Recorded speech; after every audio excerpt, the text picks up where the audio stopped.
ওসমান, তুমি দেখে যাও, লক্ষ লক্ষ জনতা, তৌহিদি জনতা তোমার জন্য পাগল।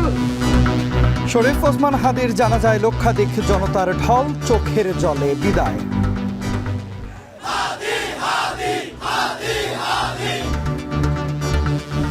অংশ নেন প্রধান উপদেষ্টা ও সব রাজনৈতিক দলের শীর্ষ নেতারাও। হাদির দেখানো পথে এগিয়ে যাবে দেশ, বললেন ডক্টর ইউনূস। বিদায় দিতে আসেনি আমরা, তোমার কাছে আমরা ওয়াদা করতে এসেছি, তুমি যা বলে গেছো সেটা যেন আমরা পূরণ করতে পারি।